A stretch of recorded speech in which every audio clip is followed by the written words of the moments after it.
ढेंकानाल जिला भुवन बाजीराउत स्मृति कॉलेज 49तम प्रतिष्ठा दिवस मंगलवार पालित हो जाइछि। एही अवसर में कामाख्यानगर विधानसभा मंडलीर नूतन विधायकों को स्वागत संबर्धना करा जाइछि।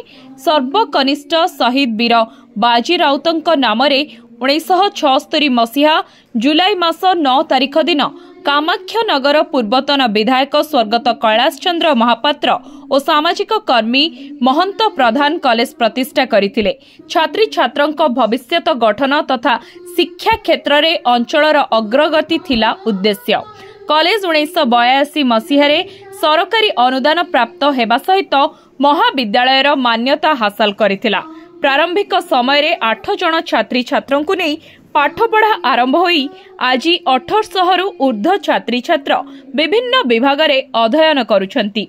प्रतिष्ठा दिवस रे एही कॉलेज रे पाठ पढ़ी विधायक भाबरे शत्रुघ्न जेना संबर्धित हेबा सहित मुख्य अतिथि भाबरे जोग देई कॉलेज रो विकास उपरे गुरुत्व देइथिले। कॉलेज रो अध्यक्ष अजित कुमार बेहेरा सभापतित्व करी कॉलेज रो विभिन्न समस्या उपरे मार्गदर्शन करिथिले। कॉलेज पक्षरु मुख्य अतिथि को उपढौकन और मानपत्र दे संबर्धित करा जायतिला। कार्यक्रम रे समस्त अध्यापिका अध्यापक कर्मचारी और छात्री छात्र माने जोग देइथिले।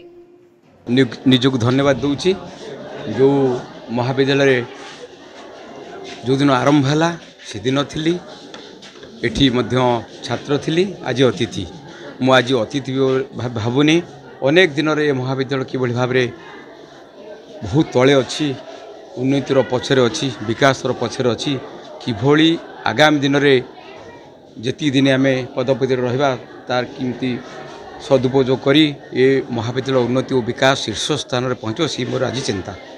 48तम प्रतिष्ठा दिवस से मान्यवर विधायक को आम संबर्धना जनाई स्वागत करूँ से जहाँ आम कथा रखी आसी एवं आम स्वागत जनइलु एवं ता सहित गोटे जिनस मुझे जे 48तम जो आमर प्रतिष्ठा दिवस पालन करागला ता भितर कॉलेज रो बहुत किछि उन्नति होबार थिला हेई पारिनी एवं विधायक पाखरे आमे अली रखिलु जे जो सब कार्य आमर हेई पारिनी आमे निश्चित भाव ताको पूर्ण करबा। विद्यालय रो फाउंडेशन डे आज को 48 वर्ष हो गला विद्यालय को आउ मोर माँ भी ये पढ़ी आ मु भी ये पढ़ुची बहुत भल आ चाहे कॉलेज बहुत विकास हो गोटे बहुत बड़ गौरव। बाजीराउत ना कही जमती बाजीराउत जड़े जीवन देते बहुत माने छोट बयस देते जीवन ना रखापी आम समस्त चेष्टा करूँ कि भल कम करने चेष्टा करूँ। ढेंकानाल विपिन बिहारी सेठी रिपोर्ट